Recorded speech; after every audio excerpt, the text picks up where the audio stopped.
BTS প্রণালী শুধুমাত্র পরিবেশগত এবং জীববৈচিত্র্যের দিক থেকে নয়, এটি ঐতিহাসিক এবং বাণিজ্যিক দিক থেকেও গুরুত্বপূর্ণ। হ্যালো এভরিওয়ান, আসসালামু আলাইকুম। আপনাদের সাথে আছি আমি রিফাত আলম মহিম। আমরা এখন আছি বিটিএস প্রণালীতে। সেই সুবাদে আমরা বিটিএস প্রণালীর আদপান্ত জানতে চেষ্টা করব। আশা করছি পুরো ভিডিওর সাথেই থাকবে।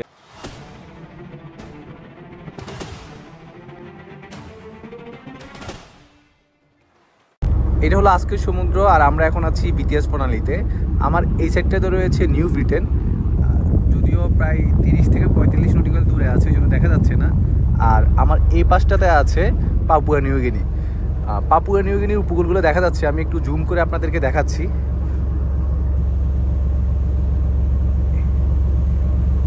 এই যে ল্যান্ডটা দেখা যাচ্ছে, এটা মূলত হলো পাপুয়া নিউগিনির উপকূল অঞ্চল। আর এটা হলো আমাদের আজকের সমুদ্র, সুন্দর সমুদ্র। বিটিএস প্রণালী প্রশান্ত মহাসাগরে অবস্থিত। এটি নিউ ব্রিটেন এবং নিউ আইল্যান্ডের মধ্যবর্তী স্থানে অবস্থিত একটি প্রণালী। এটি পাপুয়া নিউগিনি এবং সোলোমন দ্বীপপুঞ্জের কাছাকাছি অবস্থিত একটি গুরুত্বপূর্ণ জলপথ হিসেবে পরিচিত। আমরা এখন আছি বিটিএস স্টেটে। বিটিএস স্টেটের এই পাশে রয়েছে নিউ ব্রিটেন, এই পাশে রয়েছে পাপুয়া নিউগিনি, এখানে রয়েছে বিসমার্ক সি, এদিকে রয়েছে সোলোমন সি। বিসমার্ক সিটি বিটিএস স্টেট দ্বারা সোলোমন সাগরের সাথে মিলিত হয়েছে। আর এই পুরো এরিয়াটা হলো প্রশান্ত মহাসাগর।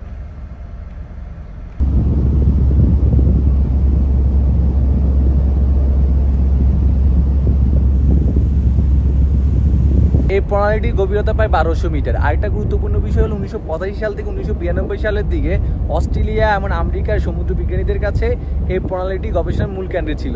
এর পানির গভীরতা এবং জীববৈচিত্র্যতার কারণে এটি সমুদ্র বিজ্ঞানীদের বরাবরই আকর্ষণ করছে। তাছাড়াও এই প্রণালীতে বিভিন্ন স্রোতের সংযোগ ঘটে, যা গবেষণার জন্য অনেক উপকারী। এই গবেষণাগুলো eastern equatorial Pacific ocean circulation study প্রকল্পের অংশ হিসেবে পরিচালিত হয়। প্রকল্পটি প্রশান্ত মহাসাগরের পশ্চিম নিরক্ষীয় অঞ্চলের সামুদ্রিক স্রোত এবং এর জলবায়ুতে প্রভাব বোঝার জন্য পরিচালিত হয়ে থাকে। পাপুয়া নিউগিনির উপকূলাংশে এক বিশেষ ধরনের স্রোত দেখা যায়, যা মূলত সোলোমন সাগর থেকে আসে। এই স্রোত উচ্চ লবণাক্ততা, কম ট্রিটিয়াম, উচ্চ অক্সিজেন এবং কম পুষ্টি উপাদান সমৃদ্ধ। এটি পাপুয়া নিউগিনির উত্তর উপকূল ধরে বিটিএস প্রণালী হয়ে উত্তর পশ্চিম দিকে প্রবাহিত হয়। তবে প্রণালীতে পানির প্রবাহ ঋতুভেদে পরিবর্তিত হয়।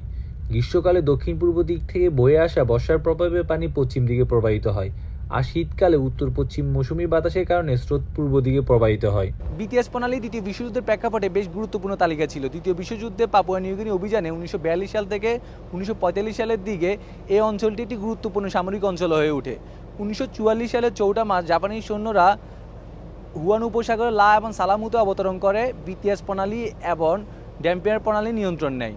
এরপর অস্ট্রেলিয়ান সৈন্যরা প্রিন্স চ্যাপেল দখল করে এবং 1943 সালের ডিসেম্বর মাসে আমেরিকান সৈন্যরা নিউ ব্রিটেনে অবতরণ করলে জাপানি সৈন্যরা এই দুটি প্রণালীর নিয়ন্ত্রণ হারায়।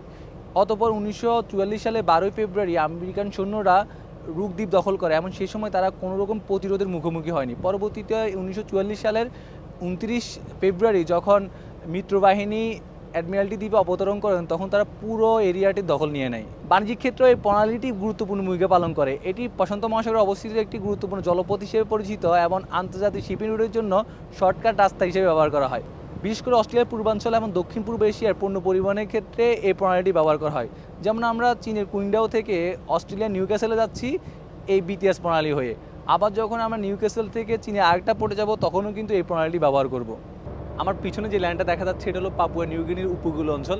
আমি এখন ব্যাক ক্যামেরা দিয়ে আপনাদেরকে জুম করে দেখাচ্ছি।